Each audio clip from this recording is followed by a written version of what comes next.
Koharyo. Benar yang disampaikan oleh Koharyo kira-kira 21 tahun yang lampau, saya berkenalan sama Koharyo gitu ya. Dan saya sangat junior banget pada waktu itu, kalau lihat Koharyo itu udah kayak level dewa bahkan. Jadi Koharyo ini adalah seorang C-level, Chief Information Officer pada waktu itu. Jadi itu jabatan yang sangat jarang lah di masa-masa 20 tahun yang lampau. Tapi memang perusahaan kami pada waktu itu sudah memiliki beberapa C-level, ya mulai dari CEO, COO, CFO, bahkan CIO, CHR, dan sebagainya seperti itu. Ya, bagi saya itu cool company ya, benar-benar bisa mengakomodasi kami semua, dan saya pada waktu itu mungkin adalah seorang yang masih umur 24 tahun ya, dan lumayan mendapatkan promosi. Jadi Pak Haryo ini ngelihat saya pada satu hari saya di Jakarta setelah saya dipromot dari Denpasar. Jadi pada waktu itu saya direkrut di Surabaya untuk penempatan Denpasar. Kira-kira 4 bulan, I got promoted ke Jakarta, bertemu dengan Pak Haryo dan bapak-bapak C-level yang lain seperti itu. Berkesempatan untuk sekitar 2,5 bulan di Jakarta. Lalu saya dapat promosi lagi pada waktu itu di Surabaya. Saya dikembalikan ke Surabaya, tapi dengan posisi yang lebih baik, ya, regional Human Resource Manager. Jadi itu jabatan yang sangat keren untuk anak umur 24 tahun, ya. Dan benar-benar memang di sana saya diposisikan sebagai seorang manajer yang mengepalai 3 cabang untuk urusan human resource seperti itu. Dan itu adalah pengalaman yang sangat luar biasa, ya, luar biasa. Cuman setelah sekian lama cukup mengejutkan begitu ya, bahwa saya dengan idealisme saya itu saya merasakan ketidakcocokan begitu ya. Yang kemudian saya realize bahwa problemnya itu adalah bukan pada company sebetulnya, lebih banyak kepada saya sendiri begitu. Kenapa? Apa buktinya? Ketika di perusahaan yang kedua pun saya juga tidak lama bekerja, ya, kira-kira berapa lama ya? Cuman 3 bulan begitu. Lalu saya masuk lagi ke perusahaan yang ketiga. Jadi ini beda banget kalau misalnya zaman sekarang. Kalau zaman sekarang itu mungkin common ya, bahwa seseorang itu pindah-pindah kerja dan sebagainya seperti itu. Itu common untuk milenial. Tapi di masa yang lampau, 20 tahun yang lampau, definitely itu adalah hal yang tidak baik untuk karir seorang muda gitu ya. Terkesan sebagai kutu lompat. Walaupun hari ini kalau ada orang yang tiap tahun pindah kerja, tetap sebutan kutu lompat itu, kutu loncat itu ada pada dia seperti itu. Nah, saya mengenali problem saya, ya. Problem saya itu adalah saya susah banget di bawah authority atau atasan yang sekiranya kalau saya itu tidak bisa memberikan apa ya, respect dan sebagainya, itu maka saya akan berusaha untuk mencari tempat yang lain dan sebagainya seperti itu. Dan problemnya bukan atasan itu yang bermasalah, tapi sekali lagi bisa jadi saya yang bermasalah. Karena apa? Karena ketidakmampuan saya untuk memahami tentang atasan dan sebagainya seperti itu. Intinya saya paham bahwa itu adalah PR yang harus dibenahi dan sebagainya seperti itu, sampai tahun 2003 itu ada satu seminar yang menggugah diri saya, dan memang saya bisa mengerti bahwa ternyata sumbernya, karena background saya psikologi Bapak Ibu, S1, S2 saya psikologi, saya realize bahwa ada problem antara saya dengan orang tua seperti itu, yang akhirnya itu merembes sampai ke kehidupan profesional saya. Once saya sudah settle urusan pribadi saya seperti itu dan sebagainya, ya saya terus mengembangkan skill ini gitu ya, sampai akhirnya ketika saya hendak menikah, lalu saya mendapatkan tentangan dari waktu itu calon mertua begitu ya, sekarang udah jadi mertua. Saya mendapatkan tantangan yang cukup lumayan keras begitu, karena mertua saya itu baru saja ditinggal oleh suami, berarti calon bapak mertua saya itu sudah nggak ada duluan sebelum kami menikah, seperti itu. Lalu mama mertua ini mungkin mengalami kesulitan untuk membuat keputusan tentang is it the right one for my daughter, atau jangan-jangan ini keliru dan sebagainya, apalagi mungkin secara real ekonomi mungkin pada saat itu kondisinya juga nggak bagus-bagus amat, seperti itu.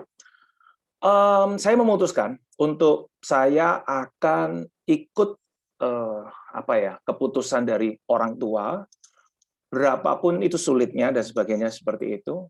So, satu buku sudah saya buat, akhirnya menjadi satu pernyataan iman saya begitu ya, bahwa saya percaya bahwa ini adalah jalan yang benar, seperti itu, bahwa saya harus dapat blessing dari orang tua untuk menikah.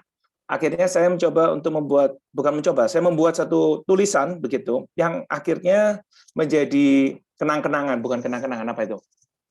Kalau orang menikah itu ada gift gitu ya, wedding gift seperti itu, satu buku dengan judul Successful with Authority. Nah, jadi itu sekitar tahun 2007. Akhirnya saya berkeinginan untuk membuat satu buku yang saya tahu judulnya adalah Managing Your Boss. Karena buku ini mengandung prinsip-prinsip yang sama sebetulnya dengan Successful with Authority. Basically adalah saya mencoba untuk memberitahukan prinsip-prinsip yang cukup penting supaya orang itu tidak mudah untuk keluar dari tempat kerja. Padahal seperti kita tahu bersama bahwa kenapa kok orang keluar dari pekerjaan itu karena sebagian besar disebabkan bukan karena perusahaan tapi justru karena manajer. Nah, beberapa kali saya menyampaikan materi ini di beberapa BUMN begitu. Mereka realize bahwa managing your boss itu adalah sesuatu hal yang penting, adalah satu skill yang harus dikuasai terutama di BUMN. Mengapa? Karena BUMN adalah satu perusahaan satu organisasi yang seringkali merotasi pimpinan, sehingga satu anak buah itu bisa mengalami beberapa pimpinan, seperti itu. Ketika mereka fail untuk manage atasan mereka, maka mereka akhirnya tidak menjadi perform, seperti itu. Tapi lagi kalau itu adalah BUMN, mungkin orang mau keluar itu mikir-mikir, seperti itu ya. Tetapi tidak untuk private company, tidak untuk family company. Ketika orang merasa bahwa dia tidak cocok dengan atasan, jadi simple aja, just quit gitu ya. Akhirnya orang keluar. Sebetulnya yang patut disayangkan, biasanya orang yang keluar itu merasa dia punya bargaining position. Dia punya daya tawar begitu ya, dia merasa punya talent, dia punya bakat, dan dia merasa dia laku, seperti itu. Tapi selaku apa, sehebat apa, ini bukan hanya masalah knowledge and skill ya Bapak Ibu ya. Ini juga adalah masalah attitude. Oleh sebab itu managing your boss itu saya sebut itulah bagian kita sebagai karyawan dalam employee engagement. Artinya dia itu bisa engage dengan suatu organisasi, ya dia harus mengembangkan satu skill yang namanya managing your boss. Oke? Pak Haryo dan teman-teman semua, kalau Bapak Ibu semua merasa feel free untuk interrupt saya kapanpun. Kalau misalnya Bapak Ibu ada pertanyaan dan sebagainya, silakan. Saya merasa interaktif itu akan jauh lebih baik dibandingkan saya ngomong sendiri. Oke. Baik, saya dengar suara. Is there any comment? Oke. Baik. Sekitar tahun 2017, akhirnya saya memberanikan diri, awal 2017 saya memberanikan diri untuk mempunyai satu company, dan perusahaan ini adalah perusahaan konsultan manajemen, gitu ya. Jadi misinya cukup sederhana, memajukan manajemen Indonesia. Since I know bahwa manajemen Indonesia itu kerap kali memang diwarnai dengan konsep-konsep yang tradisional dan sebagainya seperti itu. Ini adalah beberapa klien yang saya sudah pernah layani, seperti itu. Kemudian ini adalah skill saya. Sebetulnya saya adalah pemerhati atau pelaku manajemen yang cukup intens, sehingga in certain level saya merasa bahwa S1, S2 saya itu kayaknya keliru deh. Saya harusnya ngambil manajemen seperti itu. Tapi psikologi ternyata membuat saya itu belajar banyak hal dan membuat saya itu cukup fluent untuk handle case, handle customer dan sebagainya seperti itu. Kalau boleh dibilang dengan 21 tahun pengalaman, ya boleh dibilang sekitar 21 tahun itu mungkin saya fully di human resource management, dan sekitar 11 tahun saya ada di mempelajari strategic management, especially balance scorecard, dan yang terbaru adalah OKR. Hopefully mungkin this month saya akan melayani satu kementerian untuk berbicara tentang OKR, Objective and Key Result. Nah, saya memberanikan diri untuk saya membuat buku Managing Your Boss ini sebetulnya dalam waktu 1 bulan. Waktu itu sekitar tahun 2000 berapa saya lupa, 2006 kemungkinan besar saya ngebut banget untuk ngerjain 2008 mungkin ya. Buku ini begitu saya udah siapkan, tapi nggak pernah saya cetak karena saya merasa bahwa not necessary pada waktu itu. Tetapi akhirnya sekitar 2000 berapa ya, saya lupa juga, 2016 mungkin atau 17 saya cetak buku ini, dan isinya adalah tentang bagaimana kita mengenali motivasi atasan. Kenapa sih mengenali motivasi atasan itu krusial? Karena how to manage our team, our people, our boss, if you don't know about their motives. Kalau kita tahu motivation mereka itu seperti apa, maka kita bisa melayani mereka dengan jauh lebih baik, seperti itu.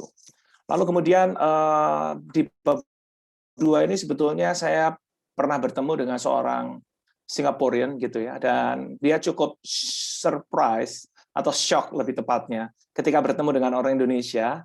Kami bekerja sama begitu, dia menjadi konsultan saya adalah GM pada waktu itu di sebuah bowling center. Sebagai konsultan dia bisa direct juga ngobrol dengan tim saya, dia ngomong begini. As we know together, orang Indonesia itu kalau diomongin gitu ya, oke, iya, kalau sekarang mungkin siap, laksanakan, seperti itu ya.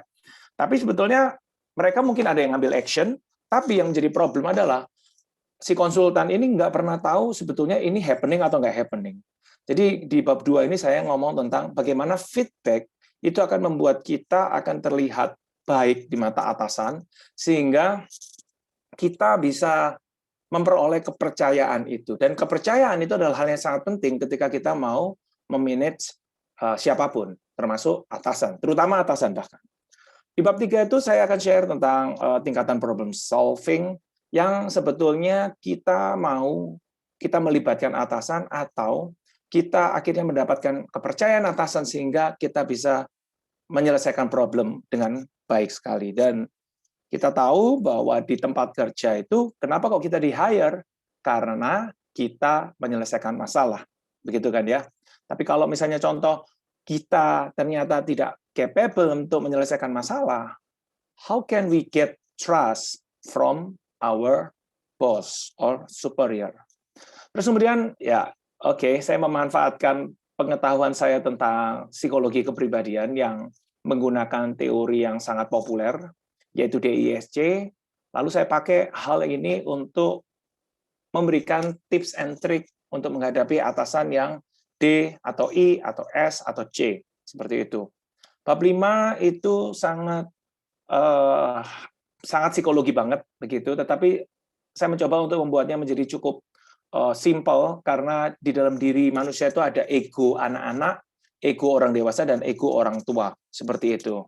I don't know apakah kita punya cukup waktu untuk menjelaskan bab 5, dan yang terakhir kita ngobrol tentang followership, dan itu adalah satu quality yang cukup baik untuk kita berbicara mengenai managing your boss. Lalu saya punya kuesioner, saya lampirkan kuesioner dan question and answer yang sekiranya mendukung pembelajaran kita tentang followership. Oke. Well, mengapa karyawan meninggalkan perusahaan? Bahkan ada sebutan bahwa sebetulnya karyawan itu nggak meninggalkan perusahaan, tapi meninggalkan atasannya, seperti itu. Ya. Jadi dengan pemikiran yang seperti ini sebetulnya memang dari sudut pandang manajemen adalah sangat penting untuk mengempower manager supaya mereka bisa mengengage timnya. Tetapi managing your boss itu mengambil sudut pandang dari employee, bagaimana employee juga punya tanggung jawab untuk mereka mengupgrade dirinya sehingga mereka bisa engage, tidak keluar serta-merta ketika mereka bermasalah dengan atasannya. Dan problemnya memang atasan itu tidak selalu ideal gitu ya. Ada yang gayanya itu cuma messenger seperti itu, ada yang tukang marah, ada yang so hebat begitu ya, so Superman pada akhirnya sebetulnya kayak nggak butuh kita. Ada juga yang tukang nyuruh aja dan sebagainya seperti itu, dan itu memerlukan satu pendekatan yang berbeda-beda sebetulnya. Saat ini saya menjalani studi saya di S3 dan salah satu artikel yang saya buat itu adalah situational followership. Jadi satu tesis yang mendasari dari pemikiran situational leadership, tapi saya balik menjadi situational followership. Sekali lagi, ini inline dengan pemikiran managing your boss. Seperti itu. So, apa purpose-nya, apa tujuannya kita managing your boss? Seperti itu ya Bapak Ibu ya. Sebetulnya kalau Bapak Ibu pernah baca pemikiran-pemikirannya Stephen Covey, ya, Stephen Habits dan sebagainya seperti itu, Stephen Covey adalah sosok yang mengedepankan trust. Trust itu sangat penting sekali. Kalau ada trust, maka segala pekerjaan itu dengan cepat akan diselesaikan. Problem-problem akan diselesaikan dengan mudah. Nah, masalahnya dengan hubungan antar manusia yang ada di dunia ini, problemnya itu adalah masalah trust, ya kan? Contoh paling gampang kita lihat NKRI. Ya, apapun yang dilakukan oleh pemerintah itu karena tidak mendapatkan kepercayaan, maka pertentangan dan sebagainya itu sangat luar biasa. Akibatnya apa yang terjadi? Semuanya berjalan lambat seperti itu. Kalau misalnya kita bisa mendapatkan trust itu, ya, dan memang tidak mudah ya Bapak Ibu untuk mengharapkan trust di level NKRI disamakan dengan trust yang ada di level organisasi yang paling kecil adalah keluarga, misalnya seperti itu. Tentu lebih mudah mendapatkan trust di level keluarga dibandingkan NKRI. Itu pun aja dalam kenyataannya mendapatkan trust di dalam keluarga juga sangat tidak mudah antara suami istri, ayah dengan anak, ibu dengan anak, dan sebagainya seperti itu. So, trust is very important. Trust ini adalah satu komoditas yang sangat berharga. Di dalam hubungan kita dengan atasan, dan Bapak Ibu boleh menerjemahkan atasan ini, bos ini macam-macam deh. Buat istri-istri, buat cewek-cewek, managing, mungkin someday saya akan membuat managing your mother-in-law, misalnya seperti itu ya, or father-in-law, managing your parents, managing your teacher, managing your professor, misalnya seperti itu. Kalau kita gagal memanage atasan, ya, kalau misalnya contoh saya sekolah S3, saya gagal memanage profesor saya, artinya apa? Perjalanan saya membuat bab 1, bab 2, disertasi itu akan mengalami satu perjalanan yang sangat berliku. Ya. Posisi saya sekarang ini dengan teman-teman, posisi saya bab 1, 2, 3 udah selesai saya. Ya. Sementara teman-teman yang lain itu harus bab 1 aja setengah mati. Ya. Ada juga yang give up, saya give up. Bab 1 saya sudah lepas. I don't want to think about it. I don't want to do my homework, misalnya seperti itu. Jadi benar-benar ketidakmampuan mengelola atasan, dalam hal ini itu adalah kalau di S3 adalah profesor, itu akan menyebabkan apa? Ya, keterhambatan itu tadi yang saya sebutkan. Di dalam dunia kerja bagaimana? Oh, of course. Ya, kita tidak mendapatkan keputusan, kita tidak mendapatkan dukungan, kita tidak mendapatkan resources, kita tidak mendapatkan apapun yang kita butuhkan untuk kita bekerja. That's hell. Ya. Tetapi ketika kita bisa mengelola atasan, that's heaven. Itu adalah sorga. Ya. Sebetulnya ketika kita bisa mengelola atasan, sorga itu is not just for us, tapi juga untuk atasan kita itu sendiri. Everybody's happy. Semuanya smile. Karena apa? Karena mereka bekerja sama dengan kepercayaan yang baik tadi. Jadi saya pikir ini adalah sangat krusial bahwa tujuan kita mengelola atasan itu adalah untuk mendapatkan kepercayaan penuh dalam menjalankan pekerjaan sehari-hari. Ya, tentu akan menjadi sangat tidak enak setiap kali kita mau melakukan sesuatu. Sebentar, mau ngapain? Apa yang mau dikerjakan? Mau sosialisasi apa? Sosialisasi ini. Kenapa kok melakukan sosialisasi itu? Ya, saya masih ingat di perusahaan yang terakhir itu sekitar tahun 2007, saya join dengan satu company yang begitu banyak mengalami permasalahan di industrial relation. Ya, serikat pekerja demo, karyawan outsourcing demo, punya problem yang begitu banyak dengan disnaker, dengan preman, dengan kepala desa, dengan perusahaan outsourcing, karyawan outsourcing. Di internalnya itu begitu banyak problem, dan saya tidak melihat respect kepada HR manager yang ada dan sebagainya seperti itu. Pantaslah seorang GM yang membawai si HR manager itu harus meng-question banyak hal. Dan satu hal yang saya sampai I cannot explain waktu itu ya. I couldn't explain ketika bos saya itu bertanya, Pak Ferry mau ke Disnaker mau ngapain? Ya saya bingung gitu. Dan saya cowok Bapak Ibu ya. Kalau saya cowok itu kadang-kadang ditanyain kenapa kok begini begitu dan sebagainya. Itu kan satu hal yang sangat wow. Seorang HR yang baru datang ke satu tempat itu biasanya okay, I know your situation, so I just want to observe and maybe discuss with some people. Dan dalam hal ini saya memilih orang disnaker dan sebagainya seperti itu. Lalu bos saya itu bertanya, Pak Ferry buat apa pergi ke disnaker? Saya speechless waktu itu ya, saya nggak bisa menjawab. Ngapain gue datang ke disnaker? Bahkan saya merasa guilty, merasa bersalah. Ngapain ya saya ke disnaker? Tapi maksud saya adalah, wow, sampai segitunya ya. Ketika satu posisi itu tidak mendapatkan kepercayaan, maka a lot of question thrown to you, and you have to answer. Dan itu membuat saya I have to get her trust. Kalau saya nggak dapatkan trust-nya dia, maka kehidupan saya akan menjadi sangat susah sekali. So that's the purpose of managing your boss. Ya, tentunya setelah kita mendapatkan kepercayaan, get the approval itu adalah hal yang sangat kita aim gitu ya, kita harapkan itu terjadi.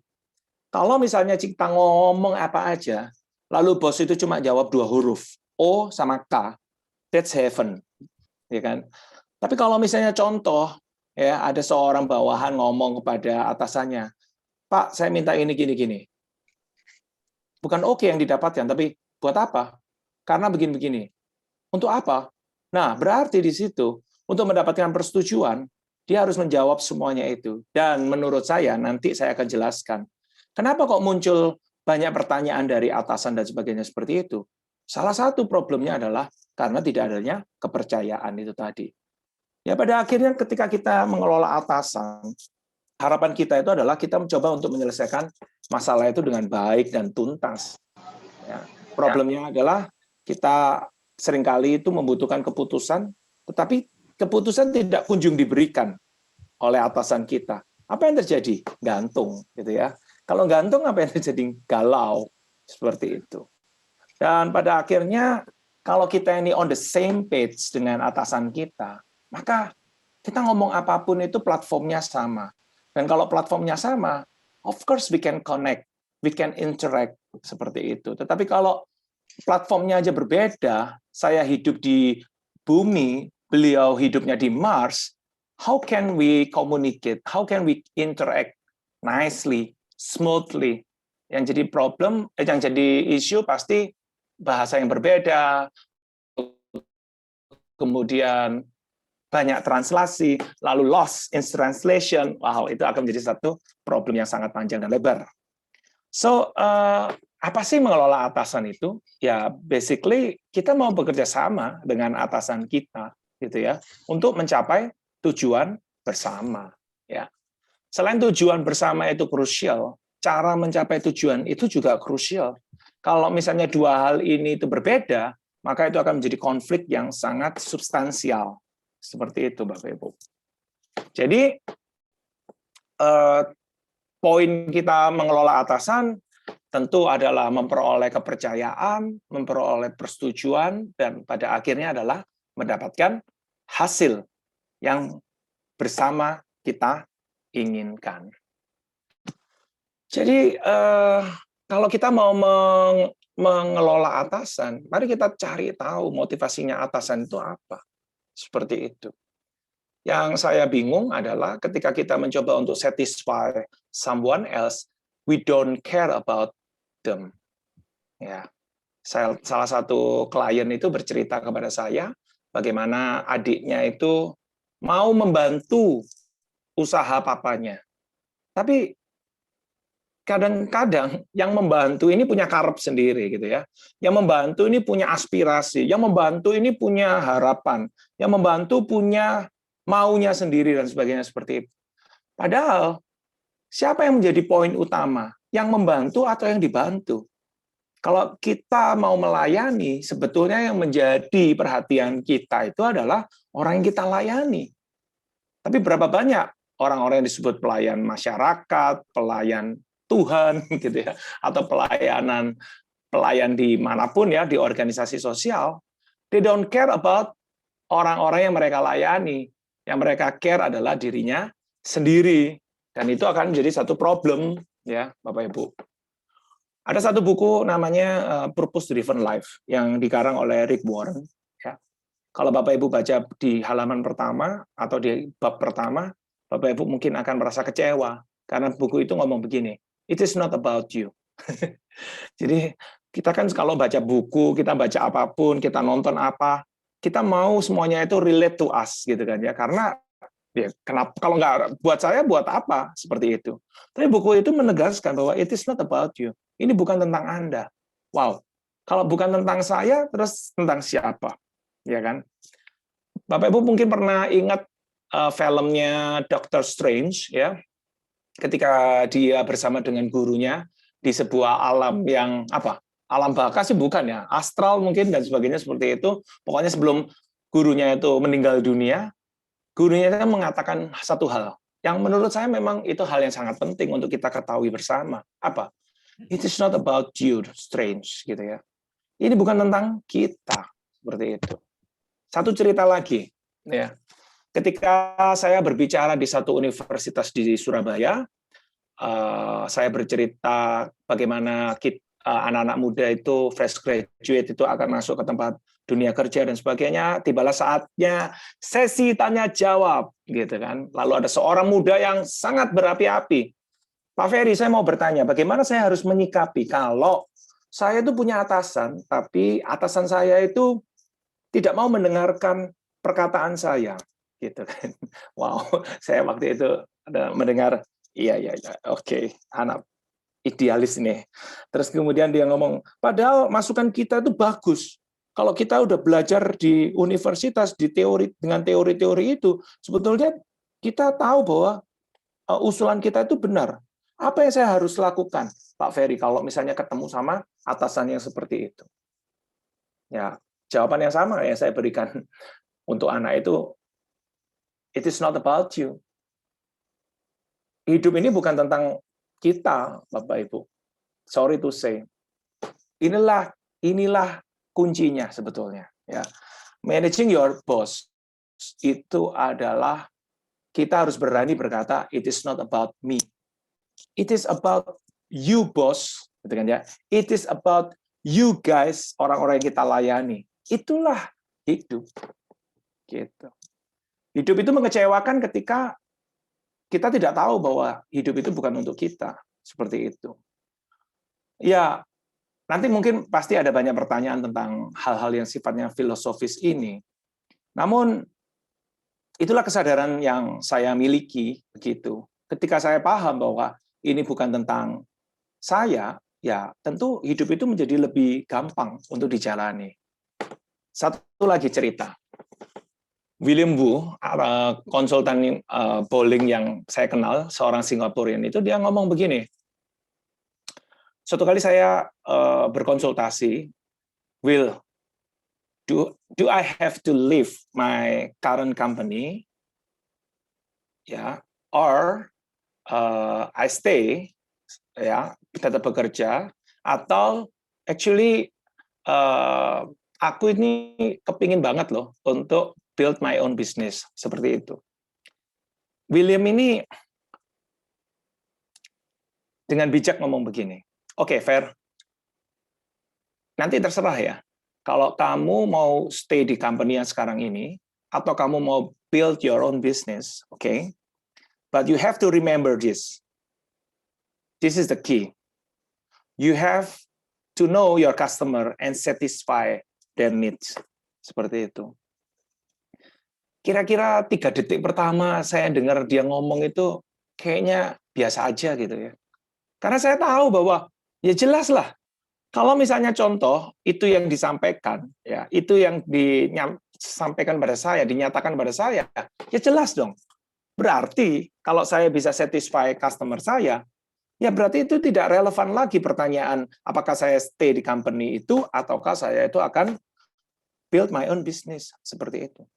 Tetapi detik keempat, detik kelima gitu ya, langit terbuka, tiba-tiba ada cahaya gitu ya, terus kemudian bunga-bunga apa itu namanya berjatuhan begitu ya.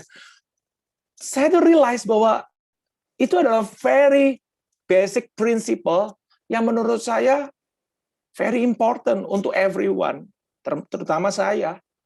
Dan disitulah saya memahami apa arti customer focus. Customer focus itu bagi saya adalah satu kompetensi yang sangat krusial untuk dimiliki oleh semua orang.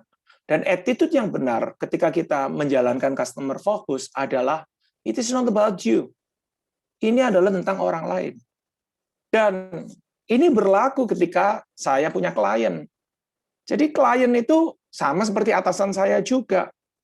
Customer-nya Bapak Ibu, bagi Bapak Ibu yang punya usaha dan sebagainya, Bapak Ibu punya bisnismen, customer itu adalah ya seperti atasan kita. Jadi mari kita pahami apa yang menjadi motivasi mereka, seperti itu. Jadi Bapak Ibu, memang mungkin saya ngomongnya adalah managing your boss, terkesan itu adalah untuk profesional, but you can develop your own understanding tentang apa atasan itu sendiri. You can imagine itu adalah clients, itu adalah customer, dan seterusnya, dan seterusnya. So, ada 5 motivasi atasan. Ya. Yang pertama adalah pekerjaan itu diselesaikan on time. That is why it is very important ketika kita menerima instruksi, tanyakan kapan itu harus selesai. Seperti itu. Kenapa kok kita punya masalah dengan atasan kita? Karena horizon waktu kita berbeda dengan dia. Apa yang dia pikirkan tentang waktu ternyata berbeda dengan apa yang kita pikirkan. Kita punya pemikiran yang tidak on the same page, dan itu akan menjadi satu masalah ketika dia menginginkan hari ini, kita berpikir bahwa itu adalah untuk besok atau minggu depan. Pasti kita adalah masalah besar. Saya pikir bagi anak-anak yang masih muda, umur 24 tahun, 25 tahun, baru pertama kali bekerja, lalu tidak pernah bekerja dengan organisasi, lalu mereka tidak pernah belajar tentang apa itu namanya deadline dan sebagainya seperti itu, pasti di awal-awal punya problem. Saya termasuk yang bersyukur ketika saya sekolah di SMP, gitu ya, ada seorang mahasiswa yang menjadi mentor kami, begitu. Dan dia adalah orang pertama yang selalu yang saya ingat menyampaikan dalam semua meeting, ya, dalam semua rapat, setelah ada notulen, semua orang itu tahu apa yang harus dikerjakan. Tetapi yang sering dilupakan adalah kapan itu dilakukan. Seperti itu. Ya, itu sangat nancep banget buat saya. Jadi ketika walaupun saya pertama kali bekerja di company yang bersama dengan Pak Haryo, saya bisa menunjukkan bahwa fresh graduate itu tidak selamanya itu masih hijau, begitu ya, karena adanya pengalaman-pengalaman di organisasi. Motivasi atasan yang kedua adalah ketika dia memiliki tim, dia berharap bahwa tim itu produktif, cukup produktif, sehingga mendukung dia untuk mencapai lebih banyak lagi. Seperti itu. Jadi, kita nggak mau memberikan kesan kepada atasan kita bahwa kita ini doing nothing, seperti itu. Ya. Dan satu hal yang tidak pernah dilakukan oleh para bawahan, ya, adalah mereka mengetok pintu atasan mereka, lalu mereka bertanya, Pak, ada nggak pekerjaan buat saya? Satu kali ada seorang wanita, gitu ya, dan Bapak Ibu saya tidak peduli apakah dia berjilbab atau tidak berjilbab. Nah, pada waktu itu dia memang berjilbab, sampai sekarang juga berjilbab, gitu ya. Sebut saja namanya R, gitu kan ya. Si R ini datang ke saya, ketok pintu. Padahal menurut reputasi yang saya mungkin bisa bayangkan di antara tim saya, karena saya ini sedang membangun satu sistem, maka tongkrongan saya itu modelnya kayak Ahok banget begitu ya. Tapi satu orang ini yang namanya R itu berani untuk ngetok pintu. Dia ketok, tok, tok, tok, seperti itu kan ya. Lalu kemudian dia bertanya, Pak Ferry ada nggak kerjaan buat saya? Saya tambah surprise gitu ya. But dengan cepat saya menguasai diri. Saya pikir jarang banget orang yang bertanya demikian. Lalu saya bertanya kepada dia, loh kenapa? Kenapa dengan pekerjaanmu sekarang ini begitu ya? Iya Pak, kerjaan saya sudah selesai. Saya nggak enak kalau misalnya saya nggak kerja, sementara yang lain kerja. Jadi saya minta sama Pak Ferry untuk saya bertanya, apa ada pekerjaan buat saya? Saya ngomong, ada, saya bilang gitu, banyak. Ya, saya langsung segera memiliki ide-ide tentang pekerjaan tersebut, gitu ya. Saya bilang satu pekerjaan yang sangat penting waktu itu karena saya sedang membangun satu sistem, banyak orang yang men-challenge saya, ya mereka men-challenge mana aturannya, seperti itu ya. Jadi saya ini termasuk orang yang dengan cepat membuat satu ketentuan begitu ya, dan semuanya itu saya tuangkan dalam bentuk inter-office memo karena saya melihat daripada membangun SOP yang begitu banyak sekali, lebih baik saya taruh itu dalam satu surat, semua tahu dan semua mau membaca. Saya rasa itu yang lebih penting ya. Lalu kemudian saya meminta dia untuk membuat surat-surat itu. Ya, tentunya karena background-nya itu adalah seorang admin saja, sementara untuk membuat surat itu diperlukan conceptual thinking, dia sangat apa ya? Sangat grogi gitu ya, sangat merasa tidak pede untuk mengerjakan pekerjaan itu. Saya bilang, tulis aja. Kamu baca surat-surat saya sebelumnya, tulis aja, nanti saya benerin. Sekali, dua kali, tiga kali, jadilah dia dalam tanda petik sekretaris saya. Seperti itu. Tapi perusahaan di waktu itu tidak memberikan kesempatan untuk seorang manajer itu memiliki sekretaris, but it's okay. Saya punya orang ini yang bisa membantu saya. Dan bahkan dia itu bisa mengusulkan, Pak Ferry gimana kalau misalnya kita, dia melihat ada satu problem, lalu dia ngomong begini, Pak Ferry gimana kalau saya bikinin surat ya Pak Ferry ya, supaya orang-orang itu cukup jelas. Saya bilang, wow, ya dari seorang admin clerical level grade 3 begitu ya. Namun dia sudah mulai menaikkan dimensi dirinya begitu sehingga dia mulai berpikir seperti saya dan dia berinisiatif untuk membuatkan surat untuk saya gitu ya. Saya masih melakukan kontrol terhadap situasi tersebut. Saya yang menandatangani surat tersebut. Tetapi surat itu sudah mulai dikerjakan oleh tim saya ini. Di awal tahun saya ngomong kepada atasan saya, Bu, tahu nggak? Semua surat itu, si R ini yang membuat. Really? Jadi atasan saya cukup surprise. Dia melihat bahwa surat-surat saya yang penuh power itu kan ya, karena justru challenge yang diberikan oleh manajer-manajer yang lain, akhirnya saya punya power dengan membuat ketentuan-ketentuan itu. Saya adalah ruler, gitu ya. Ruler itu kan penguasa gitu kan ya. Tapi sebenarnya kata ruler itu kan diambil dari kata rule. Karena saya membuat ketentuan, jadilah saya didapuk menjadi ruler gitu kan ya. Dan yang membuat rule itu ternyata anak itu. Dan saya ngomong kepada atasan saya, boleh nggak saya promote dia, bukan promote, saya upgrade dia, grade-nya itu dari 3 ke 4. Dan every year setelah itu, dia selalu naik tingkat. Dari anak clerical, semua teman-temannya itu tidak pernah naik dan dia pun juga nggak pernah naik. Sekarang hari ini dia itu sudah level grade-nya itu adalah sekitar 10 atau 11 mungkin sudah dipromot dan dulunya nggak pernah dikasih mobil, sekarang dikasih mobil. Seperti itu. Well, itu cerita tentang bagaimana si R itu memanage atasan, yaitu saya, seperti itu. Tetapi inilah motivasi atasan. Pekerjaan yang on time, produktivitas karyawan yang baik, dan jangan lupa, sebetulnya not only berpikir tentang produktif saja dan sebagainya. Saya pun akhirnya memikirkan tentang kesejahteraan karyawan. Jadi di sini seorang bawahan adalah sangat baik berpikir positif bahwa atasannya pasti memperdulikan. Tapi selalu produktivitas sama kesejahteraan itu ayam sama telur. Duluan yang mana? Ayam. Ya udah duluan produktivitas, baru kita ngomong tentang kesejahteraan. Demikian juga tentang pengeluaran. Atasan itu kepingin semuanya itu terkontrol. Bahkan dia pada akhirnya pingin karirnya juga meningkat seperti itu. Jadi dengan memiliki pengetahuan tentang motivasi atasan, kita ini sangat diharapkan untuk bisa mengelola atasan ini. Sebetulnya mengelola di sini apa? Sebetulnya adalah membantu, memenuhi kebutuhan. Ya, jadi kata managing ini perlu kita define adalah sebagai melayani. Kita melayani, kita mengelola atasan, kita melayani. Melayani itu adalah memenuhi kebutuhan. Kebutuhan siapa? Atasan ini. Dan 5 poin ini kalau kita penuhi kebutuhan atasan, apa yang terjadi? Kita mendapatkan apa? Kepercayaan. Dan sekali lagi, kepercayaan ini adalah mata uang yang sangat penting ketika kita berhubungan dengan atasan. Dan yang kedua, dimensi yang kedua, kalau Bapak Ibu ingin mendapatkan kepercayaan dari atasan, adalah, ini yang saya ngomong, William itu mewariskan kepada saya ada 3 hal, yaitu apa? Instruction, action, feedback. Ketika dia sangat shock melihat banyak orang di Surabaya itu iya, nggih, oke, dan sebagainya, tapi nggak ada yang disampaikan bahwa ini sudah happening atau tidak happening, akhirnya William ngomong kepada saya, Fer, tell them, ya, if I give you instruction, you take action, and then you give feedback to me.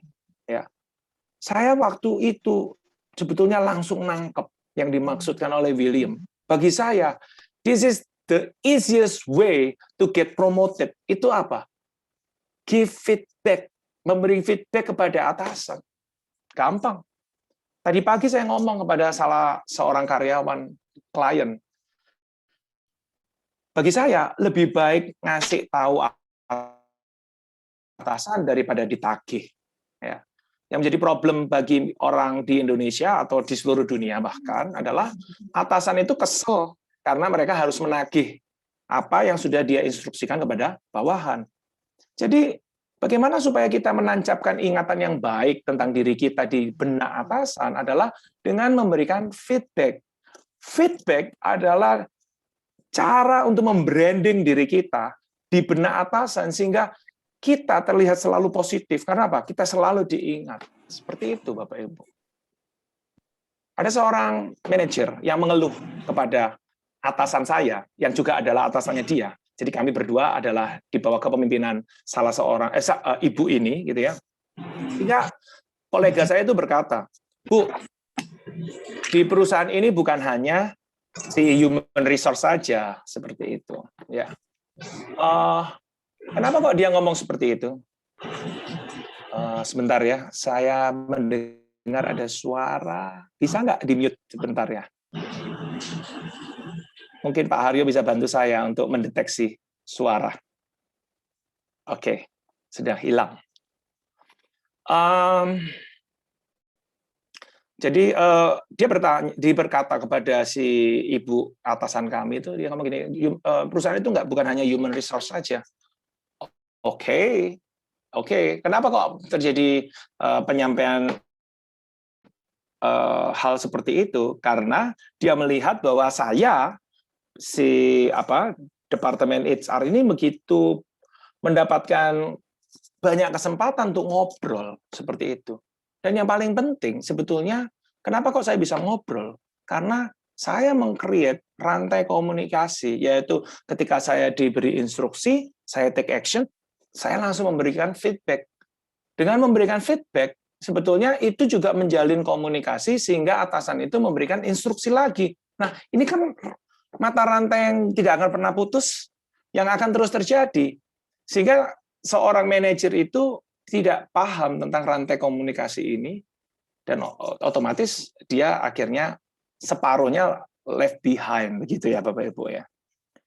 Dan ini adalah satu hal yang sangat baik yang disampaikan oleh Stephen Covey, bahwa ketika kita mendapatkan instruksi, kita take action, sebaiknya ketika mendapatkan instruksi, saya belajar dari perusahaan pertama, sangat dilarang, keras untuk ngomong tidak bisa dan tidak mungkin. Yang kita bisa lakukan adalah, yes Pak, kita kerjakan. Nah, pada waktu kita mengerjakan, yang kita harus ingat itu adalah kita fokus bukan pada lingkaran kekhawatiran kita. Circle of concern itu yang sebelah kanan itu. Kalau terlalu kuat, itu akan membuat circle of influence kita menjadi mengecil. Tetapi ketika kita fokus sebelah kiri pada circle of influence, lingkaran pengaruh kita, akhirnya kita mencoba untuk mengerjakan hal itu. Menggunakan networking, kalau kita nggak paham tentang satu hal, kita bertanya pada teman, kita fokus pada apa yang bisa kita kerjakan, pada satu titik akhirnya kita bisa mengerjakan hal itu. Paling jelek kalau misalnya kita tidak bisa melakukan hal itu, dengan segera kita memberikan feedback. Dan kalau memang managing your boss itu menekankan tentang kepercayaan, sebetulnya di dalam buku saya pun saya menyebutkan tentang ada berbagai tipe karyawan ya di mata atasan karena dilihat dari kemampuan mereka untuk menyelesaikan masalah. Nah, kalau kita cek di sini, problem itu pasti ada dan banyak, Bapak Ibu ya. Saya paling worry kalau misalnya saya tanya kepada tim saya, terus kemudian ada problem, nggak ada, saya worry. Ya, kenapa? Kalau orang itu bekerja dengan sungguh-sungguh, pasti mereka akan menemukan masalah. Itu prinsip bagi saya. Ya. Nah, ketika dia menemukan problem, gitu ya, yang diharapkan itu di dalam decision making process itu adalah, ya paling tidak ada alternatif solusi dong. Ya, misal contoh paling sederhana begini. Ada problem yaitu salah seorang karyawan itu perlu perlu hard disk SSD nambah. Ya, sebelumnya 256 sekarang mau nambah menjadi 512 seperti itu.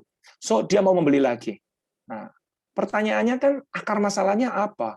Problemnya itu di mana dan sebagainya seperti itu. Sehingga kita bisa develop alternative solution. Pertama, misalnya contoh, kita beli hard disk eksternal.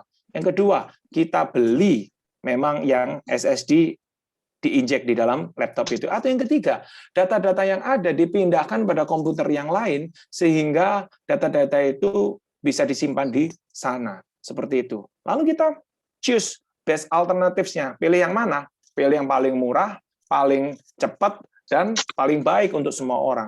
Nah, pertanyaannya di dalam managing your boss, bukan hanya sekedar kita mencoba untuk menyelesaikan itu sendiri, kita inform atasan kita, ya. Kalau dia oke, yes, mari kita implement solution ini, ya. Lalu kalau sudah selesai, mari kita inform juga pada atasan kita. Oke, ada suara lagi. So, saya melihat problemnya karyawan-karyawan yang tidak mendapatkan kepercayaan itu apa? Bahkan untuk mengidentifikasi masalah aja dia nggak ngerti. Ini adalah very common untuk karyawan yang baru join dengan perusahaan. Dia tidak mengerti kalau itu problem seperti itu. Ya. Tapi yang menjadi apa ya? Maksudnya kalau dia karyawan lama dan dia nggak tahu kalau itu problem, maka itu akan jadi satu problem. Oke? Yang paling keren itu adalah ketika ya tentunya harapan ini adalah harapan yang ditujukan pada seorang level director. Kalau kita meng-hire director, harapan kita itu adalah dia yang mengidentifikasi masalah, dia yang mencoba untuk ngedevelop alternatif solusi, dia yang merekomendasikan, dia memutuskan untuk menjalankan hal itu, begitu itu udah dijalankan, dia tinggal kasih tahu pada kita seperti itu. Itu benar-benar level direktur, ya. Tapi saya juga menemui ya bahwa di perusahaan-perusahaan terutama di family company ya banyak direktur itu tidak benar-benar seorang direktur. Kenapa? Even dia adalah seorang direktur, dia tidak pernah melakukan segala problem solving itu secara mandiri, dia mengizinkan untuk atasannya bahkan yang mengambil keputusan karena memang problemnya adalah di masalah kepercayaan itu tadi. Oke, Pak Haryo ini sudah 2027. Kemungkinan besar mungkin akan masuk ke tanya jawab. Akan kita lanjutkan atau bagaimana? Ya, silakan Pak Ferry atur aja. Mungkin kalau materinya belum selesai boleh dilanjutkan, silakan. Tapi atur-atur aja. Atau mungkin mau diselingi tanya jawab. Ya, Boleh? baik Bapak Ibu, kalau Mungkin ada yang tanya mau jawab lebih bertanya, bagus. cuman disarankan pertanyaannya langsung saja ya, langsung saja disampaikan paling tidak secara suaranya, tapi kalau bisa tampilkan wajahnya lebih bagus. Silakan, yang ada yang mau bertanya silakan langsung saja. Pak Ferry, mau bertanya Boleh. Pak. Silakan, Pak Rona. Agak tercerahkan nih Pak tadi keterangannya. Mengenai masalah ini Pak, instruksi tadi Pak. Iya. Bapak kan ada statement ketika bos memberikan instruksi, yes dulu. Jadi kita action menurut instruksinya bos. Baru ada feedback kan Pak. Tapi kadang-kadang kan, ya. apakah kita harus selalu menjadi yes man dulu Pak? Maksudnya gini Pak, kadang-kadang di lapangan ya Pak, di lapangan kan kita udah ada feedback menurut analisa pengalaman kita di lapangan. Apakah memang lebih bagusnya kita bisa mengutarakan langsung feedbacknya atau dilaksanakan dulu ya Pak untuk memperoleh kepercayaan itu ya Pak? Iya. Mungkin itu aja Pak dari saya Pak. Iya, Pak Rona, I get the point. Apalagi untuk orang selevel Pak Rona yang very senior, punya experience, saya pikir itu quite common, Pak Rona, kalau misalnya kita itu bisa memberikan masukan ya kepada atasan kita. Jadi begini Pak, kalau dalam buku saya menyampaikan ketika kita menerima instruksi yang harus kita lakukan itu sama seperti kita seorang server atau waiter di sebuah restoran ketika mereka menerima order ya Pak ya, instruksi dari kita sebagai tamu seperti itu kan. Yang dilakukan oleh seorang waiter atau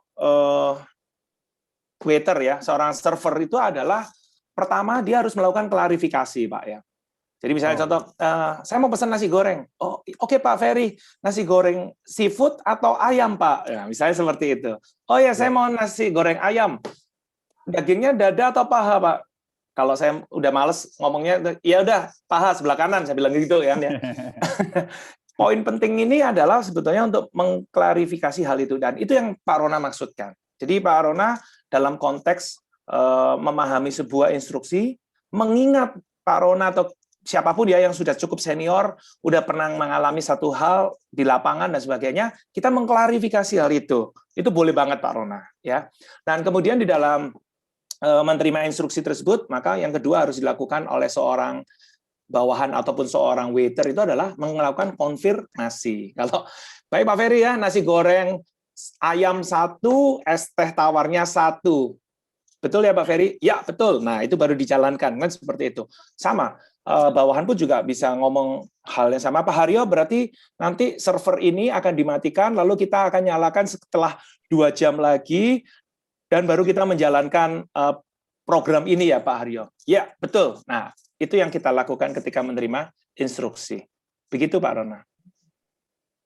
Apakah kalau misalnya ini Pak, maaf ya. Pak, ada tambahan pertanyaan. apa-apa. Apakah kalau misalnya kita udah tahu bahwa instruksi itu tidak mungkin bisa dilakukan, tapi kan lihat tipe bosnya mungkin agak sedikit ada tipe-tipe bos ya Pak, mungkin belum sampai situ Pak, belum sampai situ ya Pak.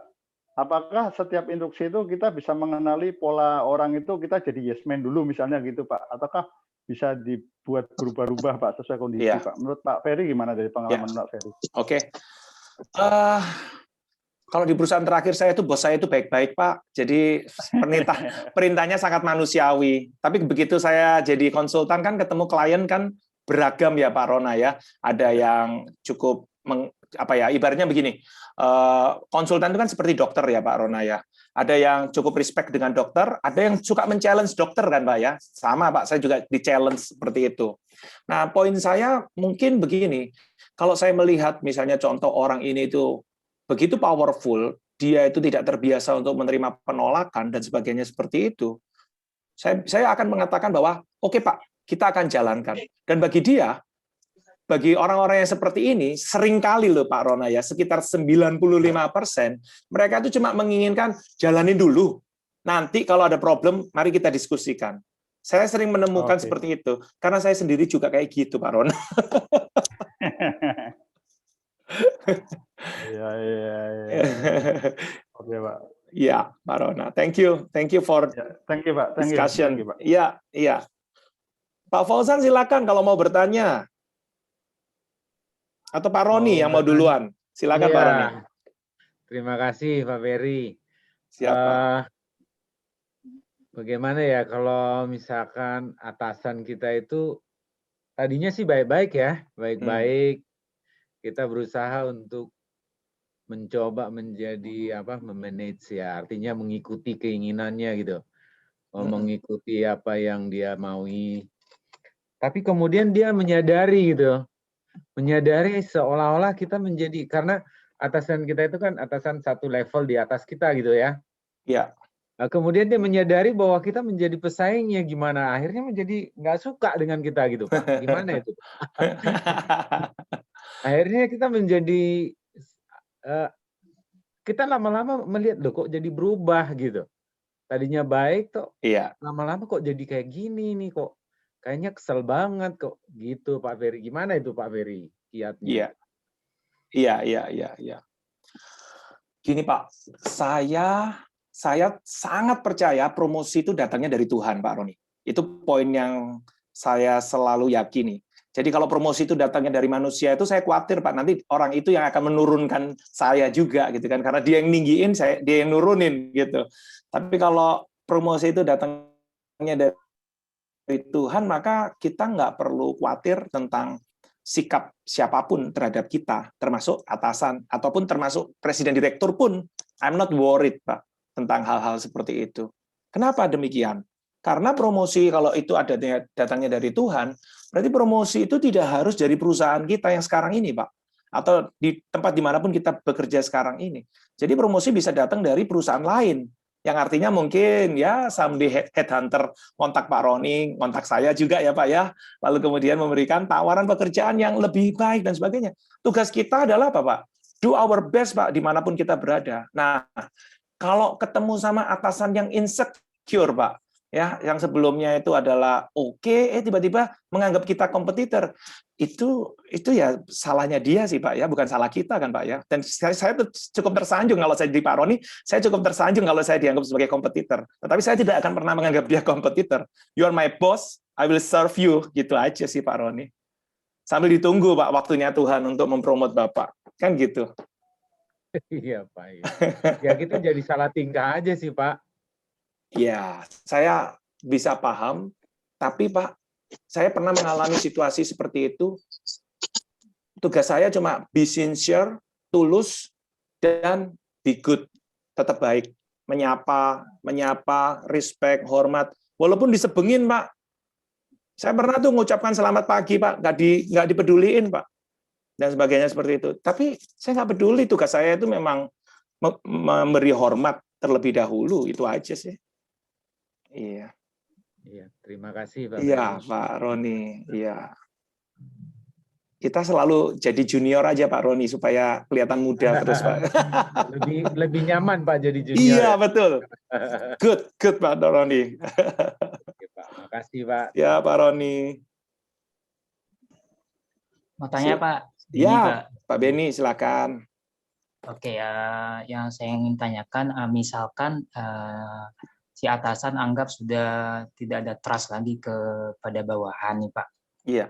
Nah, sehingga apapun yang dilakukan oleh bawahan ketika hasilnya tidak sesuai dengan kemauan atasan, maka yang terjadi adalah yaitu puncaknya atasan ini meminta bawahan untuk yaudah kalian resign saja seperti itu misalkan. Iya. Kan status dari bawahnya sendiri semua udah karyawan tetap dan beliau meminta resign untuk bukan cuma satu orang gitu loh Pak. Iya. Tapi satu area. Misalkan kami kan di Bali nih. Iya. Satu area Bali semua diminta resign seperti itu. Apakah jadi kami memandang atasan kami kok seperti itu gitu. Jadi kayak kurang bijak gitu ya. Iya. Nah, dari satu sisi Bali sendiri kan mengalami penurunan ekonomi yang sangat drastis. Betul. Dan bukan cuma perusahaan kami ya, perusahaan-perusahaan lain juga mengalami hal yang sama, Pak. Gitu. Itu yang kami alami seperti itu. Jadi secara kasarnya atasan kita ya, sebenarnya levelnya itu dua level Pak, bukan bukan atasan langsung ya Pak ya. Iya. Jadi 2 level ya, itu meminta kami semua yang ada di Bali untuk resign seperti Iya. itu. Apakah hal tersebut dibenarkan Pak dari sisi Bapak kan mungkin dari HRD-nya ya mungkin Iya. ilmu HRD, apakah hal tersebut dibenarkan? Terus yang kedua, apakah kami sebagai bawahan itu harus nurut oke lah atau kami enggak lah saya masih pengen berjuang nih, saya pengen membuktikan do our best lah apa yang bisa kita lakukan, promosi-promosi apa yang kita bisa lakukan seperti itu. Iya. Oke, Pak Benny, saya tanggapi dari berbagai perspektif ya. Perspektif, kalau dari perspektif hukum ketenagakerjaan, iya tidak ada yang melarang seorang atasan untuk meminta untuk mengundurkan diri ya, selama Pak Benny dan kawan-kawan setuju, itu nggak ada masalah. Artinya Pak Benny nanti membuat surat pengunduran diri dan dia menerima hal itu, seperti itu ya. Namun dari perspektif moral tentu ya kalau kita lihat Bali itu lagi suffer, saya nonton sendiri, lihat benar-benar uang 100.000 itu sangat berharga, diputer kiri kanan katanya si siapa namanya pemandu wisata ya kan ya, seperti itu, benar-benar satu situasi yang sangat tough sih. Tentu dipertanyakan, tetapi sekali lagi karena itu adalah perusahaan, sebuah unit bisnis, maka pemikirannya itu adalah profit and loss, seperti itu ya.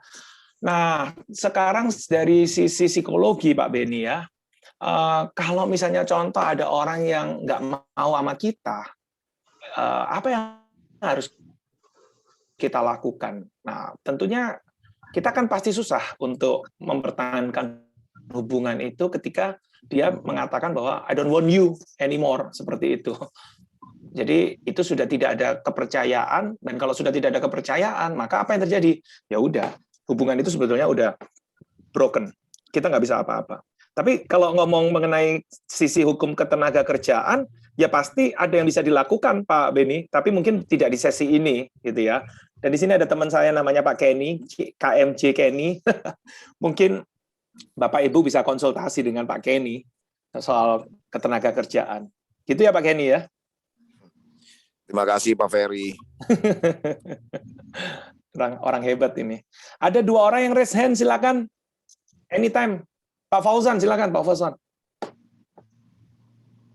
Selamat malam Pak Ferry, salam kenal Pak. Iya. Sama-sama. Mau tanya beberapa hal Pak. Boleh. Tapi sebelumnya mohon izin saya mau memperkenalkan diri dulu. Saya saat ini bekerja di sektor pendidikan ya Pak ya. Oke. Dan sebelumnya saya pernah di perusahaan sebagai supervisor personalia. Nah, terus saya mau tanya gini Pak, kalau misalkan di dalam institusi pendidikan, ya, mohon maaf ini agak menyimpang dari sektor sektor umum ya Pak ya. Nah, ini ada satu sekolah ya, di mana tuh kepala sekolah itu sudah menyandang gelar itu sebagai CEO. Oke.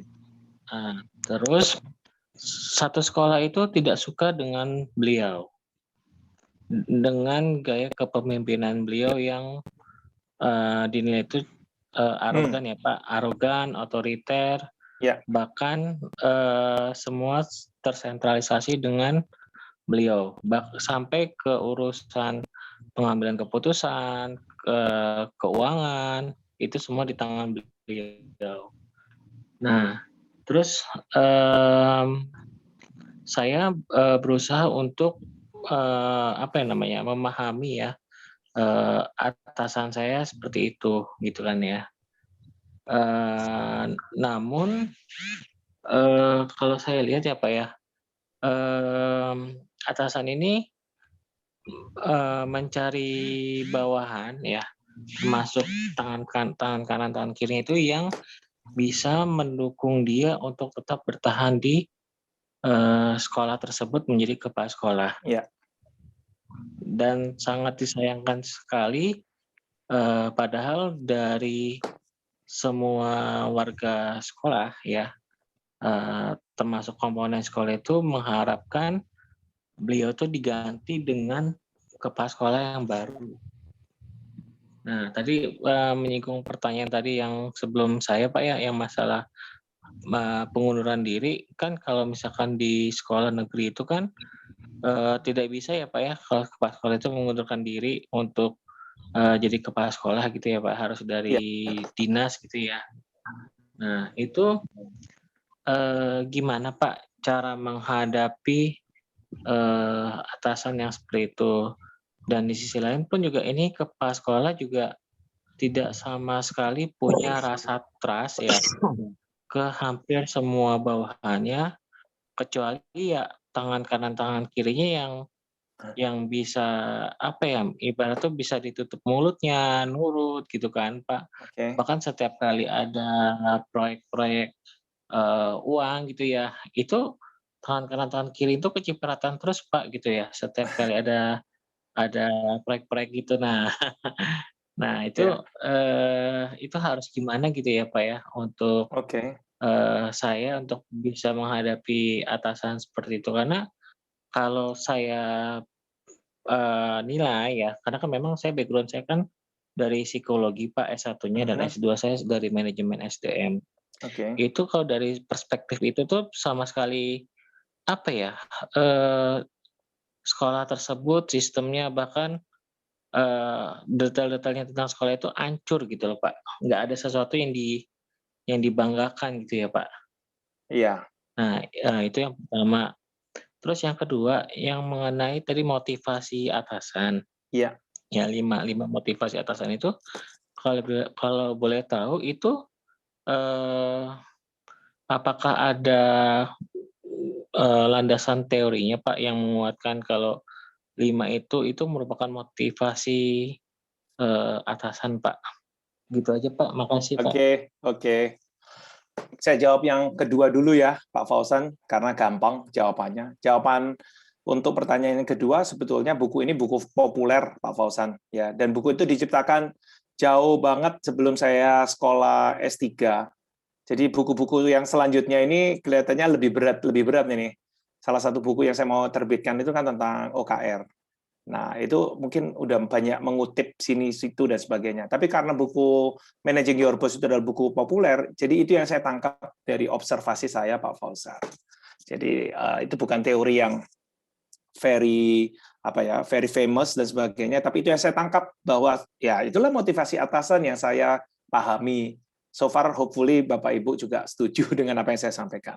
Nah, yang untuk pertanyaan pertama dari Pak Fauzan, mungkin kalau memang ya persepsi yang saya tangkap bahwa atasan tersebut itu adalah punya kepribadian yang tidak terlalu baik gitu ya, dan saya nggak tahu nih akhir-akhir ini semua orang kok tiba-tiba ngomongnya toksik seperti itu kan ya. Kalau memang dia dipandang itu toksik misalnya seperti itu di dalam sebuah organisasi, kalau saya pribadi Pak Fauzan, saya mungkin tidak mau stay terlalu lama di posisi itu karena saya nggak mau membiarkan waktu saya terbuang lama-lama ya, seperti itu. Namun karena saya tahu tidak semua orang itu kepribadiannya seperti saya, dominan, suka ngambil keputusan, maka yang bisa kita lakukan adalah mencoba untuk mencari tahu apa yang menjadi motivasi, apa yang menjadi preferensi, apa yang menjadi aspirasi dari atasan tersebut, sehingga kenapa kok ada tangan kanan dan tangan kiri yang bisa mendukung. Tapi kalau misalnya ada bau-bau seperti proyek, terus dapat uang, dan sebagainya, nah itu kembali lagi kepada pertimbangan moral kita. Kalau kita nggak cocok, sebaiknya dengan segera kita tidak bersama dengan organisasi tersebut. Itu masukan saya, Pak Fauzan. Oke, Pak. Terus mau tanya satu lagi, Pak, terkait dengan yang tadi, mohon maaf. Terus bagaimana tentang penilaian kinerja atasan, Pak? Di mana itu jadi dalam penilaian kinerja itu mayoritas ya dominan itu mengisi kinerja kepala sekolah ini bagus ya Pak ya. Oke. Dan beberapa itu mengatakan kalau gaya kepemimpinan kepala sekolah ini tidak bagus, zolim lah, otoritas segala macam gitu ya Pak. Nah, saya tahu gitu ya Pak, apa namanya, karyawan-karyawan yang mengisi positif si kepala sekolah itu karena mereka takut Pak gitu loh, takut takut salah isi ya, terus takut dipecat dan sebagainya ya Pak ya. Iya. Nah, terus di hari esoknya tuh setelah penilaian kinerja kepala sekolah, kita ada rapat gitu ya Pak ya. Dan itu kepala sekolah itu marah-marah gitu ya Pak ya. Dan tidak terima kalau ada karyawan yang mengatakan, yang menilai kalau dia itu zolim, otoriter, dan sebagainya gitu ya. Dan bahkan sampai keluar statement dari mulutnya Pak ya, mohon maaf gitu. Ini yang mengisi gini tidak waras ini gitu. Masa saya dibilang zolim, otoritas dan macam. Nah, itu gimana Pak maksudnya? Apa ya namanya? Kita sebagai bawahan itu harus gimana ya Pak ya? Kalau misalkan punya atasan yang seperti itu pada saat kita diminta untuk mengisi penilaian kinerja kepala sekolah kembali, apa yang harus kami lakukan Pak? Iya. Terima kasih Pak. Iya. Saya mencoba untuk berada di posisi Pak Fauzan begitu ya, dan I know your case is very real dan itu happening di berbagai tempat, bukan hanya di tempatnya Pak Fauzan seperti itu. Tetapi saya mau men-challenge kita semua, saya sendiri terutama dan Pak Fauzan adalah saya pikir hidup itu tidak hanya terlalu kecil kalau kita itu harus stay di satu tempat seperti itu. Bisa jadi itu adalah satu tanda di mana Tuhan itu membukakan pintu yang lain yang mungkin kita itu nggak pernah notice seperti itu. Kesulitan yang ditaruh di tempat di mana kita berada itu mungkin sebetulnya adalah mengusik kenyamanan kita untuk kita keluar dari tempat itu ke tempat yang baru.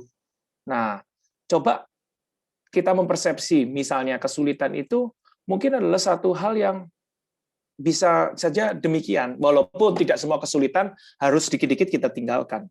Tapi kalau lihat gayanya Pak Fauzan yang cukup sabar, sanggup untuk menderita dalam tanda petik seperti itu, bisa jadi itu adalah hal yang perlu dikaji oleh Pak Fauzan dan teman-teman. Mungkin demikian Pak Fauzan ya. Pak Wirabuana-Ali atau Pak Dendi, silakan. Izin Pak Ferry. Selamat malam Pak. Oh ya, Pak Wirabuana dulu deh ya. Oh baik, siap. Terima kasih. Sure Pak Dendi. Baik Pak Ferry, izin nih mungkin dari pertanyaan tadi udah merangkumkan ya Pak. Karena sesinya kayak model sesi curhat nih kalau saya lihat. Nggak apa-apa Pak, kita punya problem semua kok sama atasan Pak. Jadi ya saya mendengarkan dari banyak tadi pertanyaan yang tadi mau saya tanyakan sudah ditanya oleh rekan-rekan yang lainnya. Oke. Nah, posisi saya ini masa transisi Pak, artinya atasan kita berganti dengan atasan yang lain gitu ya Pak ya. Ini yang mungkin akan dihadapi juga dengan rekan-rekan semua. Nah, bagaimana kita menghadapi kan kalau dengan atasan yang lama kita sudah tahu stylenya Pak, gayanya seperti apa, maunya seperti apa, kita bisa mencocokkannya gitu kan. Nah, baru ini kan kita masih meraba-raba nih ya Pak ya, gitu loh, kita kesukaannya beliau apa dan bagaimananya. Dan yang parahnya ini kan sama seperti mungkin tadi pertanyaan dari Pak Beni Siagian ya. Kita mungkin dari background pendidikan maupun juga skill pengalaman itu dianggap sebagai kompetitornya dia Pak. Padahal kan kita masih di bawahnya dia, secara otomatis ya kita manut aja apa yang kata. Nah, yang di sini jadi pertanyaan saya adalah saat kita punya atasan langsung, tapi ada atasan lagi, artinya 2 level ya Pak ya di atas kita. Beliau itu tahu bagaimana cara kinerja kita, dipandang artinya sesuai dengan kemauan beliau. Namun atasan langsung kita ini tidak support dengan kita Pak, seolah-olah jadi mau menyingkirkan kita Pak. Nah, Jadi dalam konteksnya gini, ada satu mungkin perintah yang dimana kita harus kerjakan gitu kan. Kita tahu bahwa atasan langsung kita ini perintahnya ini dan muaranya tujuannya juga nanti ke atasan yang 2 level tadi Pak. Di atasnya. Nah, kita sudah tahu bagaimana kebiasaan 2 level di atas kita ini, kemauannya seperti apa yang mau dikerjakan, prosesnya bagaimana, dan outputnya pun bagaimana, ya kan? Nah, kita tempuh jalur itu, tapi ya sekali lagi ini karena masa transisi atasan baru dan atasan langsung kita, nah merasa enggak begitu caranya, ikutin gaya gua, ikutin cara gua, gitu kan? Semuanya. Bagi saya sih tidak. Seorang atasan itu bilang, atasan lu siapa sih? Gua kan. Ya udah ikutin kata-kata gua. Nah, saat kita perintahnya, tapi ternyata pada saat sampai di forum ataupun sampai di penilaian, laporan kita itu sama sekali nggak dipakai Pak, karena dianggap dari 2 level kita itu ya bahasanya gini, Pak Wira masa nggak tahu sih gaya saya gimana, katanya gitu kan. Pak Wira kan sudah tahu bagaimana yang saya mau. Nah, gimana Pak menghadapi proses posisi kita Pak? Satu sisi instruksi dari atasan langsung kita, tapi satu sisi atasan yang 2 level di atas kita itu sudah tahu bagaimana kebiasaan kita gitu. Jadi ya kita kan nggak mungkin Pak sebagai bawahan menjatuhkan atasan kita kan, bahwa Pak itu kan perintahnya dari itu Pak, gimana gitu kan, nggak mungkin Pak. Saya pasti akan tetap apa ya namanya ya, kita berada di posisi yang tidak mau menjatuhkan orang lain gitu Pak, seperti itu. Tapi ada kalanya ya tadi mungkin yang Pak Pausen tadi mungkin agak sabar ya, kalau saya sih agak sedikit greget gitu loh. Tidak bisa lama-lama di posisi yang notabene selalu jadi bantalan, selalu disalahkan gitu kan. Tapi pemimpin kita yang 2 level itu tahu Pak cara kerja kita itu bagaimana. Cuman sandungannya cuman karena pemimpin yang baru ini, atasan langsung ini. Nah, itu gimana Pak menghadapi situasi yang kita tidak bisa bergerak karena posisi kita di bawah atasan langsung, tapi sedangkan pekerjaan kita menuntut untuk posisi itu tuh bisa lebih maksimal gitu loh Pak. Karena pemimpin 2 level di atas kita itu tahu kapasitas kita itu lebih daripada yang jauh harapkan. Seperti itu. Terima kasih Pak. Bapak Ibu harap dipahami bahwa kita ini cuma punya sesi 1,5 jam, terus kemudian pertanyaannya Pak Wira itu memerlukan jawaban yang saya harus benar-benar mengkaji real situation-nya itu seperti apa dan sebagainya seperti itu. Dan ini sangat wajar sebetulnya, sangat wajar. Dan saya pun sebetulnya sangat menginginkan untuk bisa melayani pertanyaan seperti ini dengan sebaik-baiknya. Saya mungkin tidak sempurna dalam memberikan respon karena ada banyak informasi yang perlu saya gali untuk bisa memberikan satu resep yang sangat manjur tentang situasi yang Pak Wira atau siapapun Bapak Ibu alami ya. Tapi secara prinsip sebetulnya begini. Kalau misalnya contoh presiden itu memiliki menteri, di bawah menteri ada dirjen, betul nggak Bapak Ibu ya? Pak Wira mungkin di open mic aja. Baik. Misalnya contoh gini, Menteri Kelautan kan Bu Susi ya, betul ya? Di bawahnya ada dirjen, betul nggak? Ya, betul. Posisinya Pak Wira kan dirjen itu. Iya. Sementara sebagai dirjen, Pak Wira kan tahu keinginannya Pak Jokowi kan? Betul. Namun menteri yang baru kan beda, udah pindah, bukan Bu Susi lagi kan? Nggak tahu saya sopan namanya, udah masuk KPK soalnya. Nah, tapi jangan mendoakan atasannya masuk KPK ya Pak ya. Tapi setiap kali ini bukti salah loh Pak dalam forum meeting apapun itu, tapi ya kita diam aja gitu loh Pak. Sama seperti tadi Bapak bilang, ya kalau salah kan ada KPK-nya kan, kalau di sini kalau di institusi kan kita nggak ada Pak penegaknya gitu. Nah, cuma hukum sosial Pak yang berlaku. Gimana tuh Pak? Jadi mungkin usulan saya kepada Pak Wira, cara yang paling gampang sebetulnya adalah menghadap atasan tidak langsung untuk menceritakan tanpa negatif. Nggak ada negatif tone, nada negatif nggak ada, prasangka negatif nggak ada, dan sebagainya. Pak, kelihatannya atasan saya itu punya pemikiran yang berbeda tentang cara satu pekerjaan itu dikerjakan. Dalam kasus ini, pilihannya 2, Pak. Saya pasti mengikuti atasan langsung saya, atau Bapak bisa mendiskusikan hal itu kepada atasan saya dan saya, supaya kita cut clear. Ini adalah masalah pekerjaan kok, bukan masalah personal. Jadi mari kita diskusikan gimana cara pekerjaan ini dikerjakan. Itu yang pertama ya Pak ya. Dari sisi kepemimpinan, sebetulnya saya kurang sreg dengan atasan tidak langsung Bapak. Di mana seharusnya tuntutan itu diberikan bukan kepada Pak Wira. Nggak perlu ngomong misalnya contoh gini loh, Pak Wira kan udah biasa, tahu caranya kerjanya gimana. Kayak kemarin sore aja. Itu not necessary, Pak, karena Bapak di bawah atasan Bapak sekarang ini, seperti itu. Nah, saya menangkap atasannya Bapak langsung itu mendeteksi adanya sinyal-sinyal ya dalam tanda petik pemberontakan kita gitu kan ya. Karena apa? Loh, lu kan nggak ngerti selama ini pekerjaan ini dikerjakan model seperti ini. Jadi aku ngerjain seperti ini itu karena si bos itu biasanya begini mintanya. Nah, kan situasinya udah nggak bisa ngomong seperti itu sih, Pak Wira. Betul. Jadi saya sebetulnya ada dua hal. Pertama, lebih baik to the point ngomong sama si atasan tidak langsung supaya menjelentrehkan situasi, tidak ada nada negatif. Yang kedua sebetulnya ya harusnya Bapak fokusnya kepada atasan langsung. Kalau nggak bingung Pak, kita itu betul Pak Ferry. Jadi ada bingungnya saya di bawah komando atasan langsung ya kan secara baik KPI ataupun penilaian kita personal appraisal-nya, tapi secara tidak langsung pun juga kan memang dari penilaian kita ya artinya menotabene untuk ataupun apa kan atasan tidak langsung itu akan poinnya juga di sana. Namun kalau perintahnya satu suara sih kita nggak bingung Pak jalaninnya gitu, tapi kadang atasan langsung perintahnya A, atasan langsung mintanya B. Nah, kita harus ikut mana? Kan gitu kan bingung jadinya, Pak.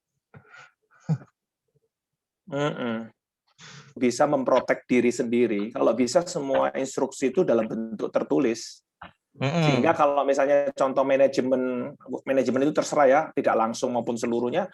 Kalau kamu dipandang tidak perform karena kamu tidak mengerjakan sesuai dengan ini.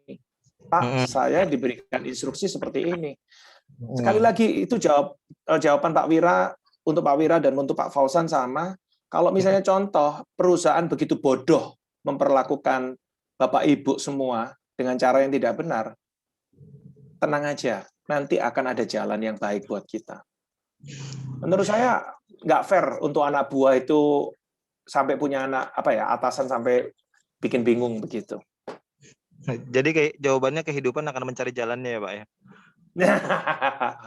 Bukan kehidupan lah, percaya Tuhan aja Pak, jangan percaya kehidupan Pak. Ya Pak Ferry, oke terima kasih Pak Ferry cukup menjawab. Oke Pak Wira. Iya. Pak Dendi, gimana Pak Dendi? Pak Dendi mungkin jadi pertanyaan terakhir Pak Haryo atau mau dibuka terus silakan. Simpel aja Pak. Mungkin bagaimana pengalaman Bapak atau adakah untuk kami semua ini tips dan trik menghadapi bos atau pemimpin atau petinggi yang sifatnya atau karakternya never satisfied Pak, nggak pernah puas gitu. Artinya ambillah contoh misalkan ada case A ya kan. Case A ini sudah saya lakukan well done pada on time sudah itu, tapi beliaunya ini melaporkan case A ini kepada atasan saya yang satu tingkat di atas saya Pak gitu loh, atasan saya langsung gitu loh. Nah beliau yang never satisfied ini atasan saya yang kedua level 2. Nah mungkin Pak Ferry dengan pengalaman Bapak bisa sharing ke kami ini bagaimana tips dan trik menghadapi pemimpin atau bos yang karakteristiknya never satisfied gitu Pak. Terima kasih. Iya. Ya, sebetulnya yang model-model seperti ini kan secara psikologinya itu tinggal dipandang sehat atau nggak sehat gitu ya Pak Dendi ya. Seperti itu. Kalau misalnya sampai itulah Pak. Jadi kita di bawahan ini kadang gimana lah satu sisi kita itu nggak mau itu kan, tapi beliaunya itu di atasnya petinggi kita, pemimpin kita, tapi kalau dilakukan itu kok kita sudah melalui SOP yang benar, sudah mengerjakan pada on time-nya, selalu aja merasa tidak puas gitu loh, Pak. Ini kan sebetulnya ada kisah nyata Pak Dendi dan teman-teman semua. Kalau nggak salah, ada yang pernah dengar nggak namanya Howard Hughes? Howard Hughes itu kan orang yang sangat jenius, sangat pinter untuk memilih kemudi setirnya pesawat itu sampai sekitar 6.000 setir pesawat loh Pak Dendi. Dan dia nggak puas dengan 6.000 setirnya pesawat itu, Pak.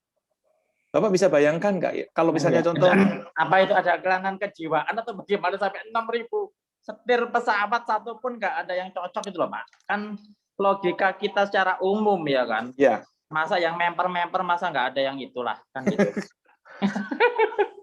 Nah, itulah sakit. Memang kalau dibilang sakit jiwa, bukan sakit jiwa lah. Kalau sakit jiwa itu kan kayak udah gila gitu ya, schizofren apa dan sebagainya ya Pak ya. Ya ini anggap aja kegangguan kejiwaan lah ya, seperti itu. Masih normal 12, Pak ya. Masih normal ya, masih 11-12.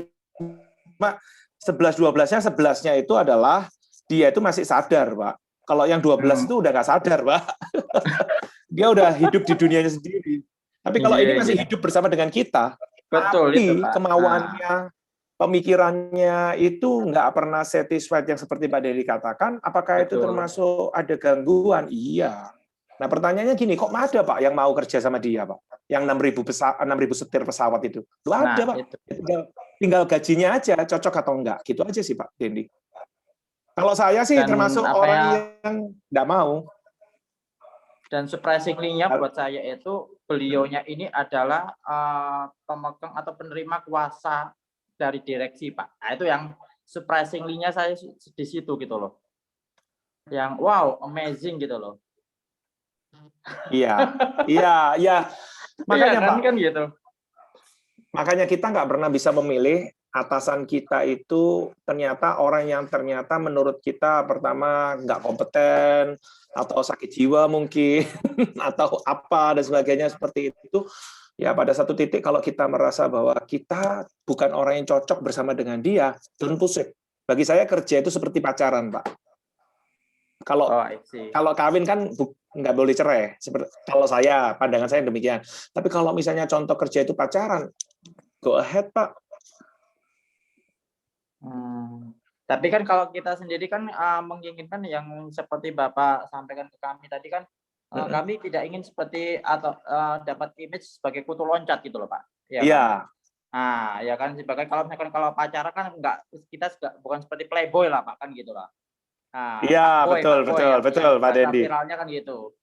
Nah, betul. Itu bagaimana Pak kan ibaratnya kalau saya sih menafsirkan bahwa kita ini sama seperti menikah gitu Pak, bukan pacaran aja. Nah kan judulnya bukunya Bapak kan apa ya, How Manage Boss kan gitu loh. Iya. Nah ini tips dan trik dari Bapak bagaimana untuk menghadapi karakteristiknya beliaunya ini bagaimana seperti itu gitu Pak, yang never satisfied gitu. Ya, tips jadi dan triknya. Saya pikir kita perlu mengenal beliaunya yang menjadi keinginannya itu apa. Jadi dia punya karep seperti ini, seperti itu kan. Very specific seringkali seperti itu. Nah, kenapa kalau kita ngomong dia nggak satisfied, never satisfied? Karena sebetulnya kita yang gagal menerjemahkan kemauannya dia dengan spesifik, Pak. Nah, orang-orang yang seperti ini biasanya punya karep yang sangat spesifik. Kenapa kok muncul 6.500 setir pesawat dan sebagainya? Karena dia karyawannya itu pokoknya nyari berharap nanti suatu kali dapat. Nah, itu terserah. Kalau saya termasuk orang yang tidak mau nyari. Itu kan kayak orang dungu gitu kan ya. Saya lebih baik cari tahu. Pak, sebetulnya setir yang seperti apa yang kamu mau? Dimensinya mau berapa kali berapa?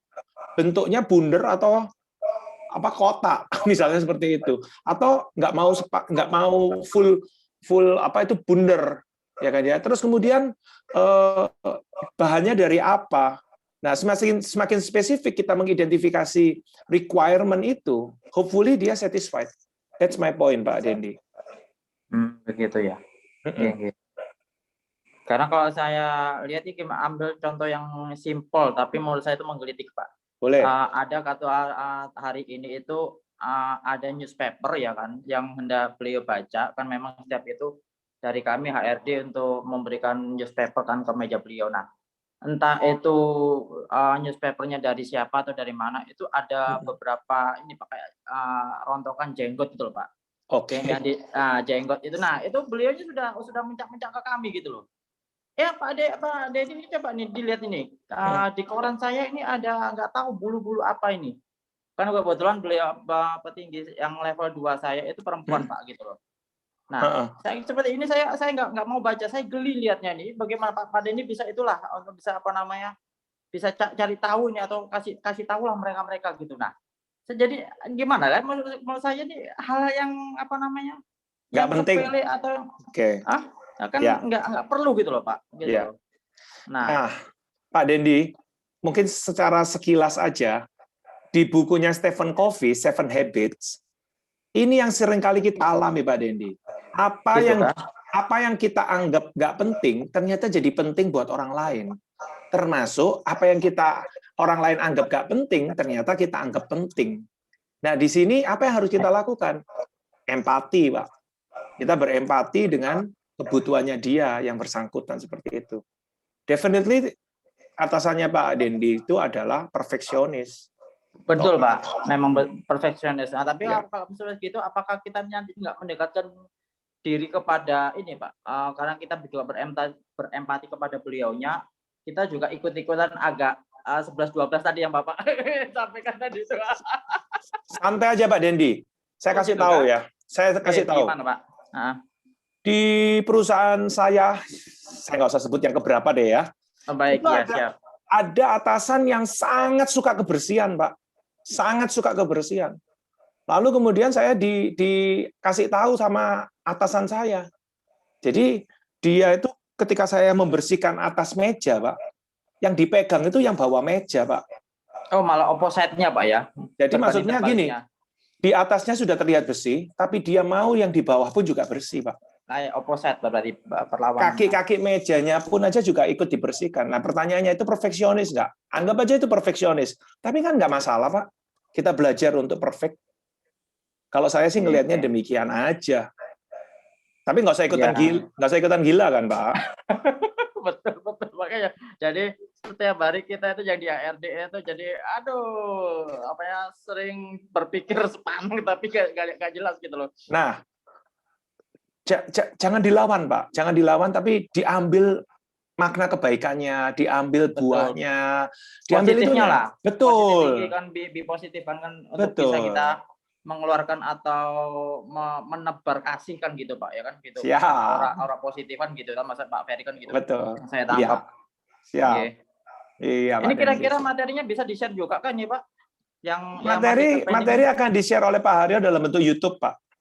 Oh gitu. Iya. Saya kira yang ini yang PowerPoint-nya ini yang tertunda tadi mungkin bisa sampai tuntas. Materi PowerPoint yang tertunda bisa dilihat di buku, Pak Denis. Oh, iya. Sambil promosi nih Pak ya, berarti ya. Diizinkan itu sama Pak Haryo. Terima kasih Pak Ferry. Iya. Jadi demikian juga saya menjawab Pak Robin Suwanto ya, jawaban yang sama untuk Pak Robin. Pak Haryo, saya kembalikan pada Pak Haryo. Terima kasih untuk kesempatannya. Audiensnya luar biasa banget. Ya, baik, terima kasih. Kita kasih aplaus untuk Pak Ferry Wirawan Teja ya, luar biasa. Memang benar-benar tidak salah kalau dulu sejak waktu Pak Ferry ini datang dari waktu itu datang ke Jakarta ya. Iya, dari Bali, Pak Aryo. Dari Bali ke Jakarta, kita sudah mengenal beliau ini seorang yang cerdas dan very talented. Jadi tidak heran kalau karirnya juga melesat ya. Oke, dan juga tidak heran kalau sekarang ada di karir yang luar biasa ya. Baik, saya sangat menikmati sharing pada malam hari ini dan saya rasa teman-teman semua juga sependapat dengan saya. Ya, ilmunya sangat berbobot ya, cara penyampaiannya juga luar biasa. Oke, kita sangat beruntung dan bisa mendapat sharing dari Pak Ferry, dan terima kasih Pak Ferry untuk malam ini. Sebelum saya tutup, mungkin Pak Ferry ada pesan-pesan yang mau disampaikan ke teman-teman? Foto bersama, Pak, foto bersama. Nah, Pak Ferry Agung. Ya. Iya, ini saudara kembar saya ini. Pak Ganda mau nih, kameranya sudah disiapkan Pak Ganda? Biasanya Pak Ganda kameramennya. Silakan Pak Ganda. Pak Ganda, kameranya sudah disiapin? Ya, Pak Ganda lagi sibuk. Ya sudah, kalau gitu Pak, saya aja yang ambil foto ya. Iya, Pak Rizal. Oke. Atau Pak Ferry mau yang capture, Pak? Boleh. Jadi nanti saya nggak usah kirim, langsung Pak Ferry yang capture aja. Oke. Dikirim di grup ya, Pak? Kirim ke grup. Oke. Kita mulai ya, Bapak Ibu. Siap. Dibuka kameranya, Bapak Ibu. Silakan dibuka kameranya, kita foto bersama. Iya. Oke, Bu Wahyu udah kelihatan. Kita mulai ya. Oke, 1, 2, 3. Wait. Ini baru yang pertama. Oke. Sebentar. Foto 01. Lalu kemudian yang kedua, sebentar. Pak Junaidi nggak pingin buka kameranya. Ya, kita mulai. Pak Kenneth senyumnya manis sekali. Halo Pak Bro.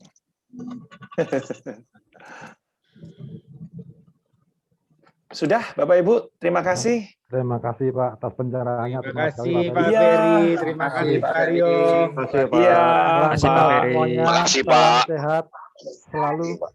Sama-sama semua Pak Dimas, Pak Kenneth. Iya. Terima kasih Pak Ferry. Maaf saya lagi di jalan, Pak. Iya Pak Wira. Iya. Iya. Pak Ferry izin live ya. Siap. Ya, sama-sama saya juga. Oke. Pak Arjo, terima kasih. Ya, baik Bapak Ibu, dengan demikian usai sudah acara malam hari ini. Sekali lagi saya mengucapkan banyak terima kasih untuk terima kasih juga Pak Aryo. Semoga sehat buat selalu kita semua. Ya, teman-teman, sampai jumpa di minggu depan ya. Oke. Sampai ketemu. Bye. Sukses untuk kita semua. Ya, amin.